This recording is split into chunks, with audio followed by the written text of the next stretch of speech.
سورہ نحل کی آیت نمبر 35 سورہ نحل کا 5واں رکوع 14 پارے کا 11واں رکوع۔ اللہ رب العالمین نے ارشاد فرمایا وَقَالَ الَّذِينَ أَشْرَكُوا، اور مشرک بولے لَوْ شَاءَ اللَّهُ مَا عَبَدْنَا مِن دُونِهِ مِن شَيْءٍ نَحْنُ وَلَا آبَاؤُنَا، اللہ چاہتا تو اس کے سوا کچھ نہ پوجتے، نہ ہم اور نہ ہمارے باپ دادا۔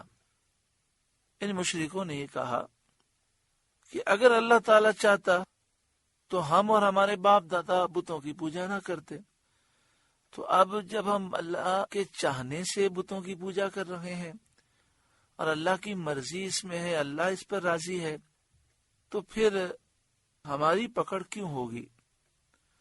وَلَا حَرَّمْنَا مِن دُونِهِ مِن شَيْءٍ، اور نہ اس سے جدا ہو کر ہم کوئی چیز حرام ٹھہراتے، یعنی حلال کو جو ہم حرام ٹھہرا رہے ہیں اس میں بھی اللہ کی چاہت ہے، اللہ کی مرضی ہے، اللہ اس پہ راضی ہے، تبھی تو ہمیں نہیں روک رہا، اللہ کا عذاب نہیں آ رہا۔ تو مشرکوں نے اس طرح کی بات کہی، جیسے مشرکین بحیرہ، صائبہ اور بہت سارے ایسے جانور ہیں جن کو اپنی مرضی سے حرام کہتے تھے۔ اس سے ان کی مراد یہ تھی کہ ان کا شرک کرنا، ان چیزوں کو حرام قرار دے لینا، یہ اللہ کی مشیت اور مرضی سے ہے۔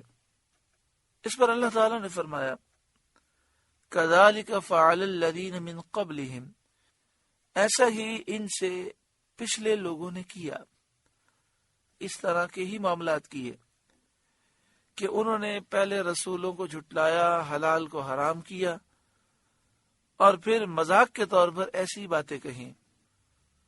یہاں پر ایک بات سمجھ لیں، ایک ہوتا ہے مشیت اور ایک ہوتا ہے مرضی۔ اللہ رب العالمین کی مشیت یہ ہے کہ اللہ تعالیٰ نے دنیا کو دار الامتحان بنایا، لہذا ہر ایک کو عمل کرنے کا اختیار دیا۔ جو نامہ اعمال میں اچھا کام لکھوانا چاہے وہ اچھا لکھوائے، جس کو برا لکھوانا ہے وہ برا لکھوائے۔ لیکن اللہ تعالیٰ کی مرضی یہ ہے، اللہ راضی اس میں ہوتا ہے کہ بندہ نیک اعمال کرے۔ اس کو ایک چھوٹی سی مثال سے سمجھیں۔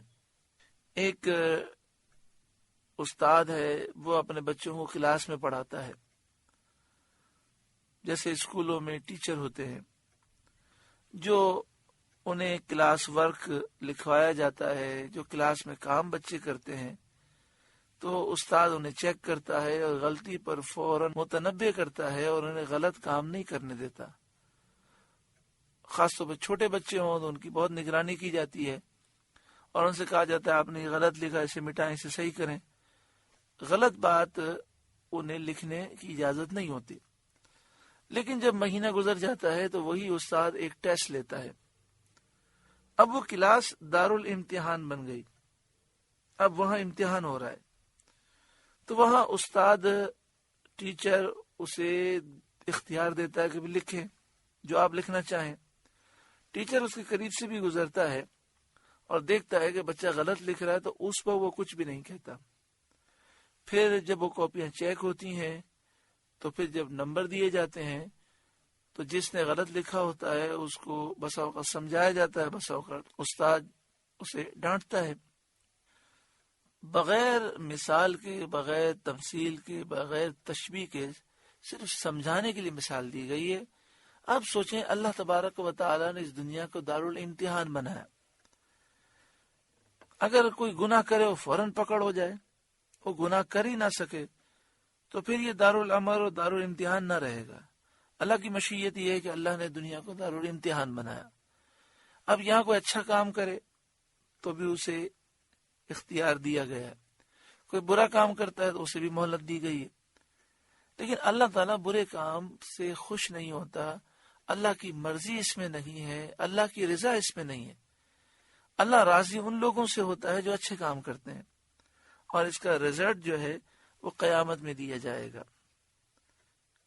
كَذَلِكَ فَعَلَ الَّذِينَ مِن قَبْلِهِمْ، ایسا ہی ان سے پچھلے لوگوں نے کیا۔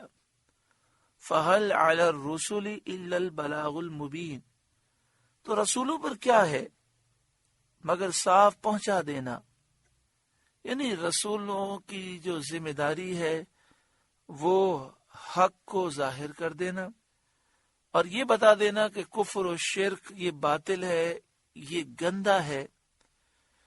تو رسولوں کی ذمہ داری صرف حق پہنچا دینا ہے، جو نہیں مانے گا وہ اپنا نقصان کرے گا۔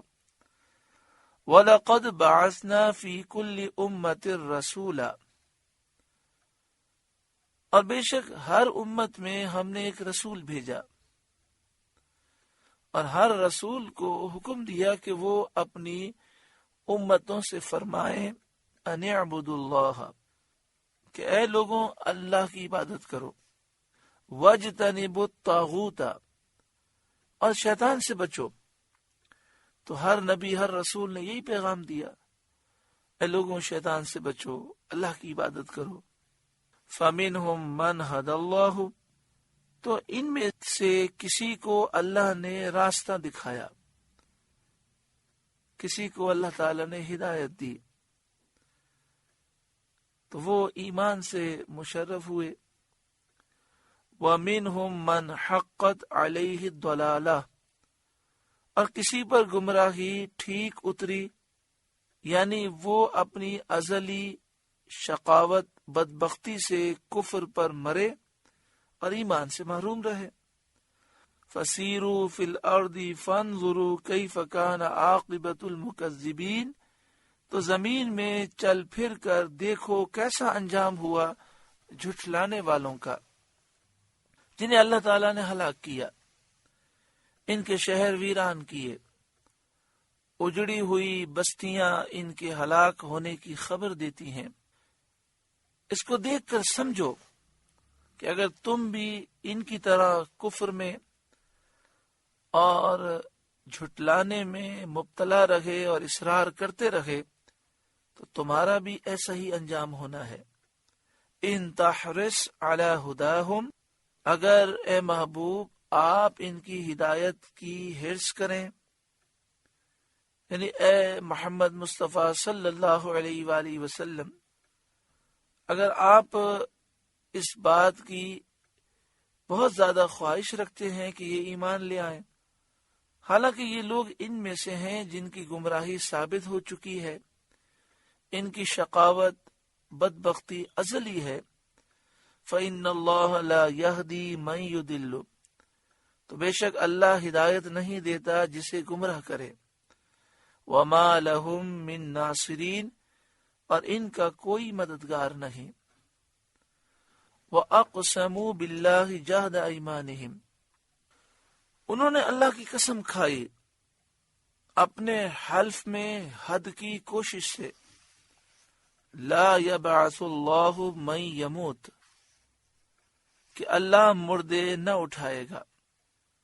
شان نزول اس کا یہ ہے کہ ایک مشرک ایک مسلمان کا مقروض تھا، مسلمان نے مشرک سے قرضے کا تقاضا کیا۔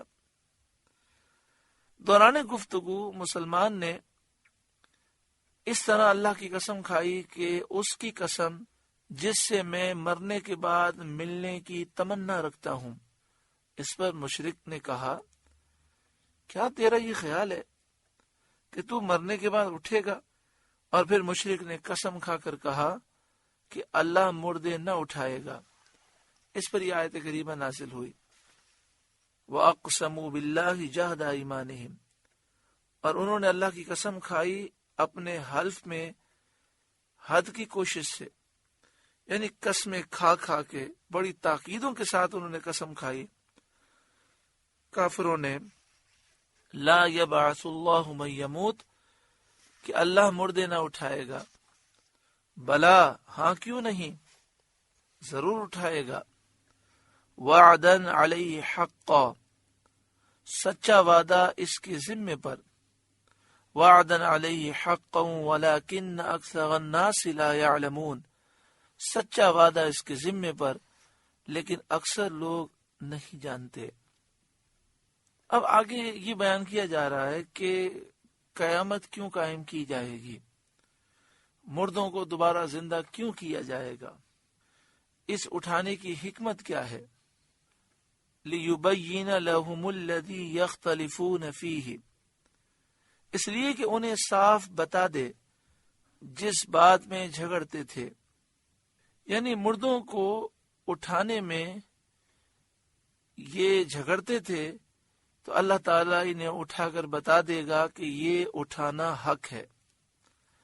وَلِيَعْلَمَ الَّذِينَ كَفَرُوا أَنَّهُمْ كَانُوا كَاذِبِينَ، اور اس لیے کہ کافر جان لیں کہ وہ جھوٹے تھے جو یہ کہتے تھے کہ مردے دوبارہ زندہ نہیں ہوں گے. ان کا انکار غلط ہے، وہ یہ جان لیں. کل بروز قیامت لوگوں کو اٹھایا جائے گا.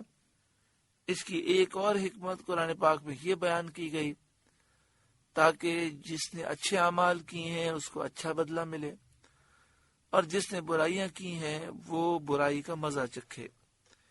انما قولنا لشیء اذا اردناہ ان نقول له کن فیکون، جو چیز ہم چاہیں اس سے ہمارا فرمانا یہی ہوتا ہے کہ ہم کہیں ہو جا، وہ فوراً ہو جاتی ہے. اللہ تعالیٰ فرماتا ہے کہ ہمیں مردوں کا زندہ کر دینا کیا دشوار ہے. ہم جس چیز کو پیدا کرنا چاہتے ہیں اس سے فرماتے ہیں ہو جا تو فوراً ہو جاتی ہے. سورہ نحل کا 5واں رکوع مکمل ہوا. اللہ رب العالمین اس رکوع کے نور سے ہمارے قلوب کو روشن منور فرمائے.